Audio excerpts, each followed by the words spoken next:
बिस्मिल्लाहिर्रहमानिर्रहीम। अस्सलाम वालेकुम नादरीन, आप यूट्यूब चैनल देख रहे हैं। मैं इमरान खान हूँ। नादरीन, इमरान खान साहब को एक मरतबा फिर रात के पिम्स अस्पताल में लाया गया और उनकी आंख के अंदर एक इंजेक्शन और लगाया गया। ये चौथी मरतबा इमरान खान साहब को अस्पताल लाया गया है, लेकिन एक मरतबा भी उनकी फैमिली को उनसे नहीं मिलने दिया गया। पाकिस्तान तहरीक इंसाफ इसके ऊपर प्रोटेस्ट कर रही है। इमरान खान साहब की बहनें आज, क्योंकि मंगल का दिन था, वो अपने भाई को मिलने के लिए भी जेल गए, लेकिन वहाँ पर मुलाकात भी नहीं करवाई गई। अब ये एक बड़ी नॉर्मल चीज़ है कि इमरान खान किसी को दिखाई नहीं देगा, इमरान खान किसी को सुनाई नहीं देगा। ये मिलिट्री एस्टेब्लिशमेंट या आसिम मुनीर साहब की ज़िद है कि मैं इमरान खान को नहीं छोड़ूंगा और मैं निशान इबरत बनाऊंगा। इमरान खान को तोड़ना, उसे झुका हुआ देखना, उसे कमज़ोर देखना, उससे माफ़ी मंगवाना, ये आसिम मुनीर साहब की ख्वाहिश है। अल्लाह रब्बुल इज़्ज़त किसी को इतनी अना ना दे या इस लेवल तक कोई ना जाए कि उसको ये सारा कुछ करना पड़े। बहरहाल ये वक्त भी गुजर जाएगा। इमरान खान साहब को जेल से निकाल कर पिम्स अस्पताल पहुंचाया गया और उनकी आंख में एक और इंजेक्शन लगाया गया। इस पर जो सरकार है, सरकारी तौर पर अस्पताल की जानिब से एक छोटा सा बयान भी जारी कर दिया गया कि इमरान खान साहब आए थे, वो स्टेबल थे, 74 साल उनकी उम्र है, ये उनका नाम है, ये उनके वालिद का नाम है, और उनसे इजाज़त लेके उनकी आंख का ट्रीटमेंट किया गया, एक इंजेक्शन और लगा दिया गया है। उनको डॉक्यूमेंट दे दिए गए और ये कहा गया कि जनाब अब दोबारा ये चीज़ें आपने करनी है और दोबारा आप फॉलो अप आपका किया जाएगा। अब 4 मरतबा इमरान खान साहब के इंजेक्शन हो गए।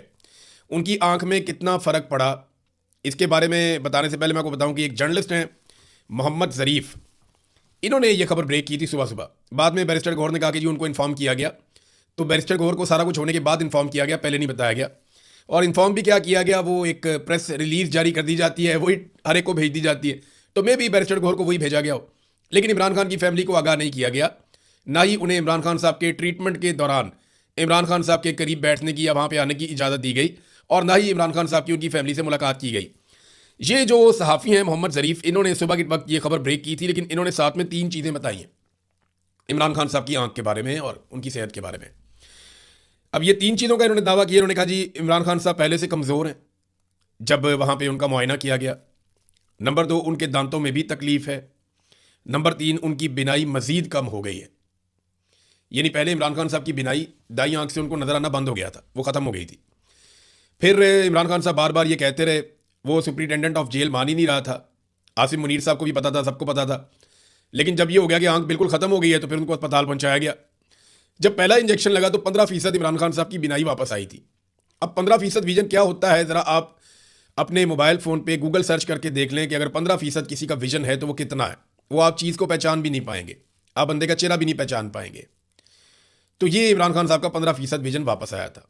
अब ये दावा किया जा रहा है कि उनकी आंख की बिनाई मज़ीद ख़राब हो गई है। ये बड़ा अलार्मिंग है।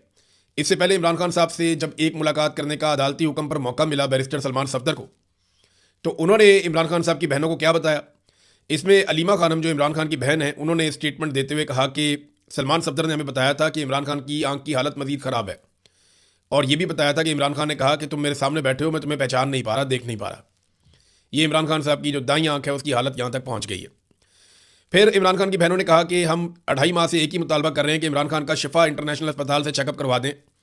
अगर आपने इमरान खान के साथ कुछ गलत नहीं किया और कुछ छुपाने की कोशिश नहीं कर रहे तो फैमिली और ज़ाती मुआलिजीन की मौजूदगी में चेकअप करवा दें। माहिरीन कहते हैं कि इमरान खान को कुछ दिया जा सकता है जिसकी वजह से क्लॉटिंग हुई है। इमरान खान एक सेहतमंद आदमी है, वर्जिश करने वाला आदमी है। ऐसे आदमी के साथ इस लेवल का ख़राबी हो जाना, उनकी क्लॉट्स बनना शुरू हो जाना ब्लड में, ये बहुत गैर मुतवक्के बात है। तो माहिरीन ये कहते हैं कि उन्हें कुछ ना कुछ ऐसा दिया जा रहा है। देखिए, आंख का मसला इमरान खान साहब को हुआ, बुशरा बीबी की आंख की सर्जरी हुई। अब सनम जावेद सेम चीज़ के ऊपर, सनम जावेद पे बहुत गुस्सा है, पाकिस्तान की एस्टेब्लिशमेंट को बहुत गुस्सा है, मैं जानता हूँ। और जिस तरह अहकाम दिए गए थे कि हर हाल में सनम जावेद चाहिए, जो मर्जी कर लो उसको पकड़ के लाना है। फिर अली अमीन की हुकूमत थी वहाँ पे खैबर पख्तूनख्वा में, सनम जावेद वहाँ से बाहर निकलती हैं और फिर उसके बाद उनकी मुखबरी होती है और वो वहाँ से उनको अगवा कर लिया जाता है और अगवा करके उनको पहुँचा दिया जाता है लाहौर में। किसी को कानो कान खबर भी नहीं होती। तो ये सनम जावेद के साथ हुआ, तो उस पर भी बहुत गुस्सा है। उसकी भी एक आंख जो है वो रिपोर्ट हो रही है कि वो ठीक नहीं है। यास्मीन राशिद साहिबा ने रिपोर्ट किया, बताया। उन्होंने कहा जी हमने कहा डॉक्टर से चेक करवाएं, उन्होंने कहा डॉक्टर बुध को आएगा। फिर बताया कि डॉक्टर 2 हफ्ते के बाद आएगा, तो 2 हफ्ते के बाद सनम जावेद की आंख चेक करवाएंगे। यानी उनका भी एक ऐसा नुकसान हो रहा है, पता नहीं वो रिकवर होगा या नहीं होगा। बहरहाल ये चीज़ें अब नॉर्मल हो चुकी हैं। उनकी बहनों को भी नहीं मिलने दिया जा रहा। वो बेचारी दोबारा से मंगल का दिन था, मुलाकात के लिए पहुंची, क्योंकि यहाँ पे आसिम मुनीर साहब का ऑर्डर है और एक जिद्द है निज़ाम की कि नहीं मिलने देना, तो नहीं मिलने दिया गया। और पाकिस्तान तहरीक इंसाफ कहाँ खड़ी है, पता नहीं कहाँ खड़ी थी। वहाँ पे तो इमरान खान की बहनें अकेली खड़ी थी, चंद लोग थे उनके साथ। यानी अडियाला के बाहर जो तादाद है लोगों की वो कम होती जा रही है।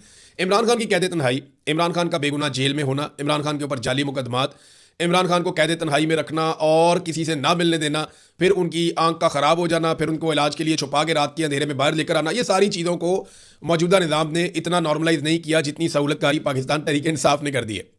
पाकिस्तान तहरीक इंसाफ इन चीज़ों को इतना नॉर्मल ले रही है, इतना नॉर्मल ले रही है जैसे बहुत रूटीन की बात है, मसला ही कोई नहीं है। यानी नवाज शरीफ का मुझे याद है कि छोटा सा कोई मामला हो जाता था ना, कोई झूठ भी बोल देता था डॉक्टर, तो पाकिस्तान के अंदर मीडिया के ऊपर आग लग जाती थी, हर तरफ रोला पड़ जाता था, हर 10 मिनट के बाद एक प्रेस कॉन्फ्रेंस होती थी, हर तरफ लोग निकल आते थे, रोला डाल देते थे। और पाकिस्तान का सबसे मकबूल लीडर यानी इमरान खान के पास मकबूलियत की वो मिराज है इस वक्त पाकिस्तान में, जिसका नवाज शरीफ सारी जिंदगी कभी सोच भी नहीं सकते थे। यानी नवाज शरीफ का ख्वाब, किसी भी लीडर का ख्वाब होता है कि वो इस लेवल का मकबूल हो जाए, तो इमरान खान साहब इतने मकबूल हो गए, लेकिन आज कोई भी उनकी पॉलिटिकल पार्टी में से उनके लिए उठने को तैयार नहीं है। पीटीआई ने सुहेल अफरीदी से शिकवा शुरू कर दिया है। सुहेल अफरीदी वज़ीर आला खैबर पख्तूनख्वा, पाकिस्तान तहरीक इंसाफ के चेयरमैन इमरान खान साहब जो हैं उन्होंने बनाया था, और ये सोच कर बनाया था कि नौजवान हैं, निकलेंगे, काम करेंगे, जोर लगाएंगे, स्ट्रीट मूवमेंट बनाएंगे, एक मोमेंटम कायम करेंगे, जो अली अमीन गंडापुर उस वक्त नहीं कर पा रहे थे, लोग उनके बहुत खिलाफ हो गए थे, मायूसी बहुत फैल गई थी। तो अब जो है अहमद खान न्याजी जो इमरान खान साहब के अजीज़ हैं, रिश्तेदार हैं, उनकी सिक्योरिटी के मामला को देखते थे और इमरान खान के बहुत करीबी भी, इनको कोई लालच वालच नहीं होगा इमरान खान से, इन्होंने कौन सा कोई मिनिस्टर बन जाना है या कोई और काम करने हैं, ये सिर्फ इमरान खान की सिक्योरिटी किया करेंगे, पहले भी वही करते थे, वो रिश्तेदारी के चक्कर में साथ हैं। उन्होंने कहा जी हम 6 महीने से सुहेल अफरीदी से पूछ रहे हैं कि हमें इमरान खान की रिहाई का रोड मैप दे दें, लेकिन उन्होंने इमरान खान को फुटबॉल बना लिया है। सुहेल अफरीदी अचकज़ई के पास भेज देता है, अचकज़ई जुनैद अकबर के पास भेज देता है, और वो बैरिस्टर घोर के पास भेज देता है। अब मर्दान में उन्होंने फुटबॉल को उठाकर अडयाला जेल भेज दिया है कि जब तक इमरान खान कोई लायामल नहीं देते हम कुछ नहीं करेंगे। इमरान खान ने कहाँ लायामल देना है? इमरान खान की बहन ने पहले कहा था कि इमरान खान कभी ये नहीं कहेगा कि सारी कौम मेरे लिए या मेरी रिहाई के लिए बाहर निकल आए, ये तो फैसला आपको खुद करना है कि आपको इमरान खान चाहिए या नहीं चाहिए। दूसरा, अडयाला में इमरान खान साहब से मुलाकात होगी, कोई बातचीत करेगा तो इमरान खान साहब को कोई पैगाम बाहर आएगा ना, ऐसे तो नहीं हो सकता। बाड़ा में नाजरीन जब ड्रोन हमला हुआ और उसके नतीजे में वहाँ पे नुकसान हो गया तो लोग एहतजाज कर रहे थे। अब लोग एहतजाज कर रहे थे, मुजाहिरीन पर पुलिस ने फायरिंग कर दी।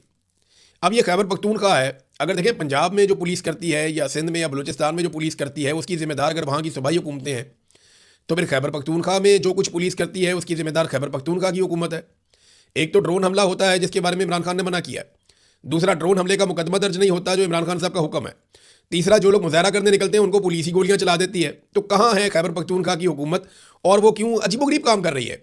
यानी खैबर पख्तूनख्वा की हुकूमत ने हाल ही में उन अफसरान को नवाजा है और ज़बरदस्त किस्म के ओहदे उनको दिए हैं जिन अफसरान ने पाकिस्तान तहरीक इंसाफ के ऊपर मिलिट्री एस्टेब्लिशमेंट के साथ मिलकर जुल्म और जबर के पहाड़ तोड़े थे, जिन्होंने मुकदमा दर्ज किए, जिन्होंने इलेक्शन चोरी किए, जिन्होंने छापे मारे, गिरफ्तारियां की, उन अफसरान को हाल ही में बहुत नवाजा जा रहा है पाकिस्तान तहरीक इंसाफ की खैबर पख्तूनख्वा हुकूमत की जानिब से।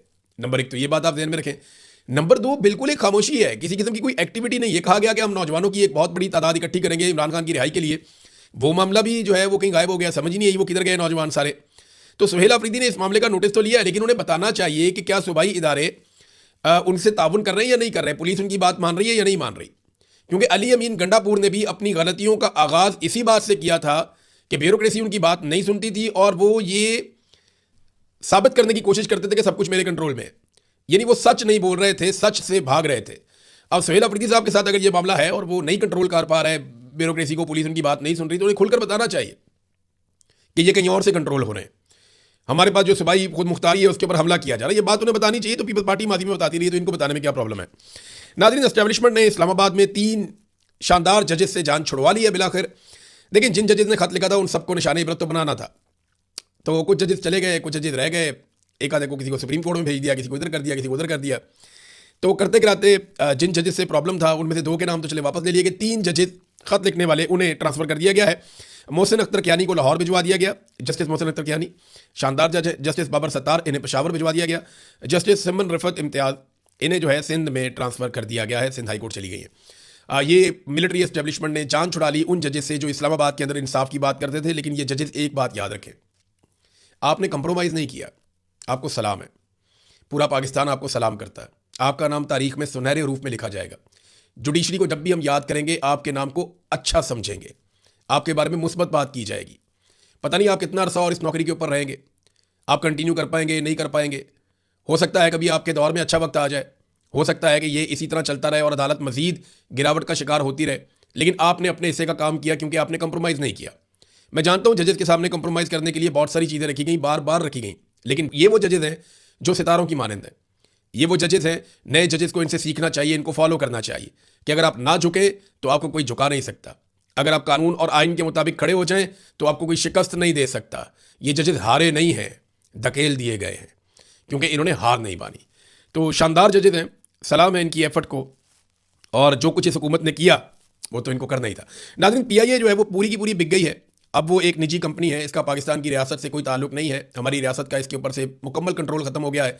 जो 25% बाकी रह गई थी उसके लिए भी 45 अरब रुपए की बैंक गारंटी जमा करवा दी गई है। यूं ओने पोने पाकिस्तान के एक बड़े असासे को बेच दिया गया, और फौजी फाउंडेशन इसमें एक बहुत बड़ा शराकतदार है। आरिफ हबीब एक शराकतदार है, एक दो और लोग भी हैं, लेकिन असल में तो आपको पता ना मामला क्या है, किसने किसको नवाजा और कैसे नवाजा ये हम सब जानते हैं। तो एक शानदार एयरलाइन जिसके रूट्स की कीमत इससे ज़्यादा होनी चाहिए थी, जिसके तैयारों की कीमत इससे बहुत ज़्यादा है, जिसके स्पेयर पार्ट जो पड़े हुए हैं वो भी उस मालियत से ज़्यादा के हैं जितने पैसों में इसको बेच दिया गया था। तो ओने पोने पाकिस्तान की एक शानदार एयरलाइन, पहले उसको तबाह किया गया, बर्बाद किया गया, और फिर उसको ओने पोने ऐसे बेचा गया कि जो उसकी असल कीमत है उसका भी चंद फीसद भी वसूल नहीं किया गया। तो ये पाकिस्तान के इदारों को इस तरीके से तबाह किया जाता है और बेच दिया जाता है। आदादोशुमार के मुताबिक खित्ते की जो सबसे महंगी तरीन बिजली है वो पाकिस्तानी खरीद रहे हैं। हमारा मुकाबला भारत के साथ होता है ना नॉर्मली, तो भारत में तो कई इलाकों में या कई जो भारत की रियासतें हैं, जो एरियाज़ हैं, जैसे कि दिल्ली है, यहाँ पे 200 यूनिट तक तो वो बिल ही नहीं लेते। यानी अगर कोई 200 यूनिट तक की बिजली इस्तेमाल करता है उससे बिल लेते ही नहीं है। और भारतीय लोगों की आमदन पाकिस्तान के लोगों की आमदन से बेहतर है। यानी वहाँ जो लोगों की कमाई है, सालाना कमाई एवरेज, वो पाकिस्तानियों से ज़्यादा है, हालांकि उनकी आबादी बहुत बड़ी है, लेकिन इसके बावजूद वो पाकिस्तानियों से सस्ती बिजली लेते हैं। वहाँ जो घरेलू सार्फिन हैं उनको बिजली बहुत कम कीमत में मिल रही है, जबकि पाकिस्तान में बहुत ज़्यादा कीमत में मिल रही है। लोड शेडिंग जैसे पाकिस्तान में हो रही है वैसे तो भारत में भी नहीं हो रही है, और भारत के अंदर इस वक्त कोई बहुत बड़ा बहरान भी नहीं है। हालांकि पाकिस्तान के ईरान से भी ताल्लुकात हैं, अमेरिका से भी ताल्लुकात हैं। पाकिस्तान की बंदरगाहों के ऊपर पाकिस्तानी वज़रा के मुताबिक गैस और पेट्रोल के जो टैंकर्स हैं ना, उनकी मंडी लगी हुई है। हमारे अपने वज़ीर ने कहा कि लाइनें लगी हुई हैं जनाब यहाँ पे गैस की और पेट्रोल की पाकिस्तानी बंदरगाह के ऊपर, लेकिन हमारे यहाँ लोड शेडिंग भी है, पेट्रोल भी महंगा है। इंडिया में ये सारा कुछ नहीं है। तो असल मसला जो है ना वो IPPs का है। इसके ऊपर एक अलग से वीडियो करूंगा, मैं बहुत सारी तफसीलात आपके सामने रखूंगा। इस पर मैं काम कर रहा हूँ कि किस तरीके से IPPs ने पाकिस्तानियों को नचोड़ दिया है। नाज़रीन, अब बैन अवी खबरों पर आ जाएँ। ईरानी तजावीज़ जो ईरान ने दी हैं अमेरिका को कि इन चीज़ों को इस तरीके से हल कर लेते हैं, और ये कहा कि जो जौहरी मनसूबा है हमारा, या जो एटमी हमारा प्लान है, उसके ऊपर बाद में डिस्कस कर लेते हैं और इसको डिस्कशन में डाल देते हैं, आलमी इदारे भी साथ में आ जाएंगे, लेकिन आपने हुर्मुज़ को खोल देते हैं और अमेरिका भी नाकाबंदी ख़त्म कर दे। तो इस पर बड़ा ठंडा रद्दअमल दिया है डोनाल्ड ट्रंप ने, कोई ख़ास इस पर तवज्जो दी नहीं। ईरानी तजावीज़ के ऊपर तवक्को की जा रही थी कि ट्रंप एक मुस्बत रद्दअमल देगा और वो इसको खोलने की कोशिश करेगा, तो वो मुस्बत रद्दअमल नहीं आया। अब ईरान ने पाकिस्तान के ज़रिए तजावीज़ पहुँचाई थी, लेकिन पाकिस्तान को अभी तक कोई ग्रीन सिग्नल अमेरिका की जानिब से नहीं मिला है। अच्छा, ईरान का मौक़िफ़ ये है कि अगर आपने करनी है ना बातचीत, तो यूरेनियम के ऊपर आप हमारा हक़ पहले तस्लीम करें, और उसके बाद देखें अगर तामीरी मकासद के लिए कोई मनसूबाबंदी की जाती है, जौहरी तनसीबात लगाई जाती हैं, तो वो तो कबूल की जानी चाहिए। लेकिन ये एक लंबा प्रोसीजर है। फौरी तौर पे अगर कोई जंगबंदी करनी है, कोई मुज़ाकरात करने हैं, तो आपने हुर्मुज़ के ऊपर कर लेते हैं। लेकिन अमेरिका ने बड़ा ठंडा रद्दअमल दिया है। आज की इतला ये है कि बहुत सारे जहाज़ आपने हुर्मुज़ में से गुजरे हैं, और एक रशियन जहाज़ जो बड़ा लग्जरी, बड़ा तगड़ा जहाज़ है, बहुत बड़ा, वो अमरीकी नाकाबंदी में से गुजर गया। उसको किसी ने छेड़ा भी नहीं, रोका भी नहीं।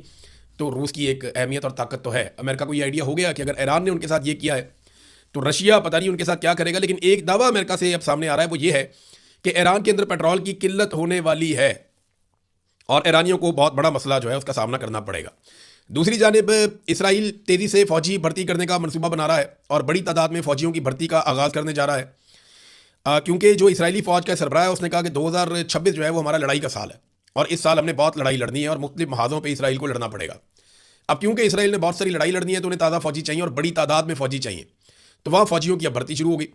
अब इसमें वजह वो ये बताते हैं कि ज़्यादा एरियाज़ पे ज़्यादा लड़ाई करनी है तो ज़्यादा फ़ौजी चाहिए, और कम शिफ्टों के अंदर फिर फ़ौजियों को काम करना पड़ेगा।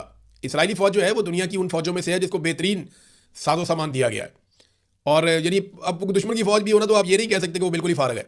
जो क्वालिटी दुश्मन की फ़ौज में उसको भी तस्लीम किया जाना चाहिए था। मुनज़्ज़म फ़ौज है, बेहतरीन हथियार है उनके पास, बहुत ज़बरदस्त ट्रेनिंग है इसराइली फ़ौज के पास, और उनकी ये कैपेसिटी है, कैपेबिलिटी है कि वो बहुत भारी हमले कर सकते हैं। बहुत छोटा सा मुल्क है, लेकिन उसके पीछे अमेरिका की बहुत बड़ी सपोर्ट भी है। ये उनकी एक पॉलिटिकल कामयाबी है। तो जब अमेरिकन सपोर्ट उसके साथ मिलती है तो वो बड़े दलेर हो जाते हैं। उन्होंने बहुत हमले किए हैं, बहुत सारे मुल्कों पे हमले किए, अपने से बड़े ममालिक, ताकतवर ममालिक, उनके ऊपर अटैक किए। और ये भी एक हकीकत है, अगर आज अमेरिका पीछे हट जाए तो इसराइली फ़ौज जो है वो चंद दिन भी खड़ी नहीं रह सकती। अपने ईरान के मुकाबले में या अरब ममालिक के मुकाबले में वो नहीं खड़े रह पाएंगे। बहरहाल वो अपनी फौजियों की तादाद बढ़ा रहे हैं और ऐसा लगता है कि उनके दिमाग में अभी भी लड़ाई चल रही है। डोनाल्ड ट्रंप को जो है वो आने वाले इलेक्शन में पहले से ही शिकस्त नजर आना शुरू हो गई है। कैसे?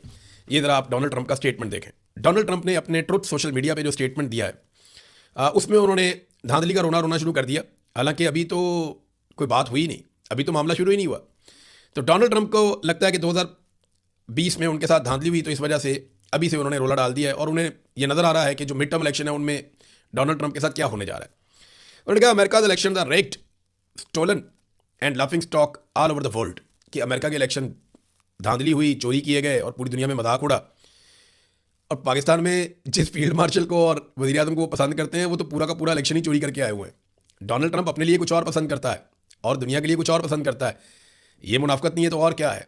डोनाल्ड ट्रंप को सोचना चाहिए कि जिनको वो पाकिस्तान में सपोर्ट कर रहा है वो तो 17 सीटों वाले हैं और फार्म 47 वाले हैं। उसने कहा जी कि हम या तो इसको ठीक करेंगे, ये बड़ी सख्त बात की। उसने कहा जी we are either going to fix them or we would not have a country any longer, कि या तो हमारा मुल्क ही नहीं रहेगा या हम इसको ठीक करेंगे। मैं तमाम रिपब्लिकन्स को ये कह रहा हूँ जो उसकी अपनी पार्टी है कि save America act, all voter must show voter ID, यानी जो भी वोटर आएगा वो वोटर आईडी अपनी शो करेगा और तमाम वोटर्स को अपनी सिटीजनशिप का प्रूफ देना पड़ेगा वोट देने के लिए। और